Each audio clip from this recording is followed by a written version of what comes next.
while you spent a portion of your career in NASCAR, Mm-hmm. we transitioned to media. Yeah. You're a speaker. Sure. You're speaking at Fortune 500 companies. You have plenty of partnerships that I may not know about. But for someone that has deep expertise but no platform, what's the first real step to building one? To building a platform. Yeah, or a media company or speaking engagement. Don't wait for perfection. Don't wait till you're ready. Just get it out there. You have no platform. In today's day and age, you can get one. You have control of your own if you want. Pretty much if you have a phone or a computer at home, there's a way to build your own platform. And I think it's important to just get it out there when you're starting out. You can work on perfection and fine-tuning it as you go. In a media platform, which is similar to being a speaker, is you need an audience in order to get better. In other words, as a speaker, I can practice a talk as many times as I want, get it right, but there's no better way to improve than actually deliver it in front of an audience. Where I think you take a violin player or a piano player, I think they can practice their craft without an audience and get better and better and better. With a media platform like you have, or me as a public speaker, I think you need an audience in order to get better. I can practice. For feedback. Yeah. Or loops. feedback helps, and also audience reaction. In my years of speaking and emceeing, I have delivered talks and like some jokes that have been gold and I've hit. I have also bombed, but you never know without the audience reaction. Yeah. You have to do it. So I would say don't wait to perfection. I don't think you get clarity and then you act. You act and then you get clarity because of that. I've had jokes in my head. I know that I over the years of emceeing concerts, I'll sometimes throw a couple one-liners or dad jokes in there. And in my head, I think, oh, this is going to be good. This is going to be great. Dad jokes. And then it just flops. Yeah. I had my, like, oh, this is going to kill. This is going to be hilarious. This is going to do. I thought I had the joke of all jokes a few years ago. And where it did, it landed like mid to the good side. It wasn't bad. Okay. But like for a week, I had been practicing this joke, and I go, in my head, I'm thinking, what is wrong with you people? That was gold. And it was me. But I needed the audience to know, okay, I got to either work on that joke or something. And I've had a few that have been brilliant that I thought were just a random off-the-cuff comment that I was like, wow, and the audience loved it. They were hilarious. Yeah. And I've had the extreme, too, where I think, oh, this is going to be great, and I drop it, and you hear groans from everybody. Oh, man. And I don't know that because, as I say, in your living room, you're practicing all week for the big show, that weekend. You don't know that until you get that in the audience. And now, like, 1 week becomes 2 weeks, becomes a few months, becomes a few years, and you develop like a little encyclopedia or storage area in your head for an audience or different audiences. Mm-hmm. I know when I MC some regular events around the Charlotte Lake Norman area, and I know different audiences now in different communities. I've been to Birkdale Village in Huntersville and Langtree Village in Mooresville. They're only separated about a few miles, and concerts are one night apart. One's Thursday, one's Friday. The audiences are extremely different. Big difference in attitude and energy, in just what you see and who shows up there. A few miles apart, one night apart each night in the summer, but there's just massive differences in the audience. And now I got a feel for this won't work here, and this will work here. What did I need? I needed time, experience, and a literal audience in order to gain this knowledge. Same as building your own platform. You need time, experience, and it's audience. Hard. Yeah. It's hard. On the ego, it's hard. Like sometimes I look at my channel and I see, oh, I only got a few views, or oh my gosh. And like while I have my tissue box wiping my tears, like it's feedback. It is. And it's a long game. And then we talk about like, all you hear is consistency. Mm-hmm. You hear consistency, obviously, like with learning reps. And you were a radio host for 16 years. Mm-hmm. What is the discipline behind staying consistent when most people quit early? I think it's like fitness. When you start out, manage your own expectations. You've got to know, as we just talked about shortly ago, going into it, understand that what you're doing is long game. You cannot eat drive-through meals for years and then eat one salad and then going to go take your blood pressure and look in the mirror for like, where was the change? No, it doesn't work like that. For any kind of audience, same thing. Is like if you want audience reaction, develop a following, people watching your material, paying attention to you, understand that it's long game. You've got to be disciplined and be prepared to do it. But a little bit, just that little bit or a little bite, your first bit of success is very intoxicating. And it's energizing and it's enthusiastic, where you could have had some shows on for, weeks, months, years even, and very little response.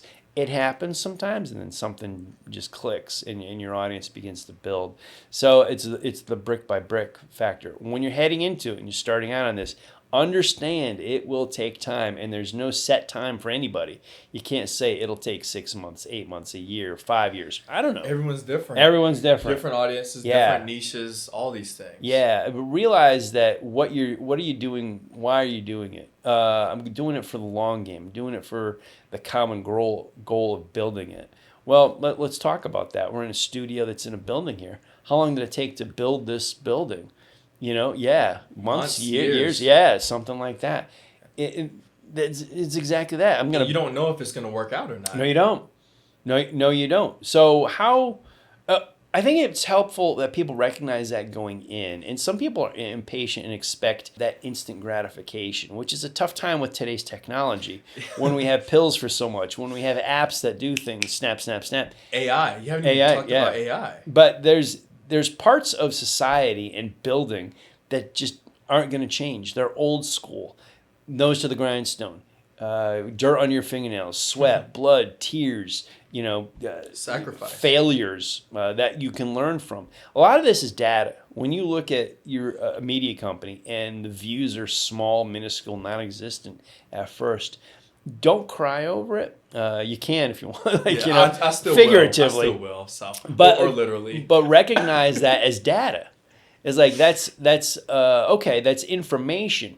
I have very few views on this particular broadcast. Well, hang on. Why? There's some information there that you can decipher to get better views. Okay, why was it? Put your ego aside. Get over your feelings. But there's data there. Here's what my broadcast. When did I release it? How did I release it? On what platforms? How long is it? Is it too long? Is it too short? What was my production like? Who is seeing it? What would my audience be? What is my target audience? Where do I need to be? All these are there. This is now, you had a tremendous amount of views, or you had a poor amount of views. All these things, now you have data. I need to practice a talk in front of an audience. Boom, now I have data. I nailed it or I bombed, but I have data now to get better next time. Anybody with a media platform, whether it's you or anybody, put something out there, now you have data. Oh, it was terrible. Okay, don't worry. What is this telling you? And analyze it. Or your views were great. Again, don't get too high on it. Yeah, analyze it. Analyze it. Why? So you can do that again. And the poor views are the information's there. You just got to listen to it. But it's talking to you, telling you, okay, what do I need to change to get more views? You don't know that until you put it out there. If you record something like we are and you haven't put it out there, how do you know what would be tremendous views or nobody views? And it could blow up years later. Yes, it could. And I've got a YouTube channel as well, and one of the racing shows I used to do, believe it or not, it began as what we call internet radio, which was something new and I never heard of at the time. Now it's evolved to be called podcasts, which everybody has. But at the time, in about 2010, the term hadn't been coined yet as podcasting. And like, what is this internet radio? It's live, but you can also do it on demand. Wow, that's something new and fascinating. Well, that's very common nowadays. It's podcasting. So you take that And I've had views on shows where my live audience I can count on one hand and have a few fingers left over. And I said, oh man, what do I got to do? But yet, archived a few weeks later, there's a few thousand views on it. I'm like, wow, exactly. How did that happen? What did I do? What happened? It was telling me things. And some shows, they stay 3 views. Years later, 3 views. What happened? I have other shows with several thousand views. Why? What happened? There's data there that can tell you what did I do right, what did I do wrong that you can just improve on. You got to go out there. So, consistency or quality. I mean, you want quality, but it's important just to not stink. Get it out there. Yeah. Be imperfect. Fall on your face. Make the sacrifice of being vulnerable, getting out there. You've got the guts to go out and have a podcast or recording. If it stinks, you had the guts to do it, and now you've got information to get better. That's a sacrifice. Yeah. How great do you want to be? And your first few production videos are going to suck. Yeah. You're going to say things weird. You're going to stutter, your voice may crack, whatever it may be. But I feel like this generation, and including myself, struggles with delayed gratification. Mm-hmm. And in an AI world, yeah, you can produce content at scale. So what do you think will separate creators who grow from those, grow from AI versus those who get lost in the noise? I think the ones that use AI as a tool in the toolbox will grow. I think you need to recognize that as that. I think I've always believed if you think you can or you think you can't, you're correct. So if you believe AI is going to take over what I'm doing, I'm not going to be needed anymore because of AI, I think that's the path you're going to go around. If you're a person that can say, okay, AI is an extremely valuable tool, let me learn about it. I'm not going to fight about it. I'm going to learn about it. I'm going to use it to enhance me in what I'm doing, make myself better.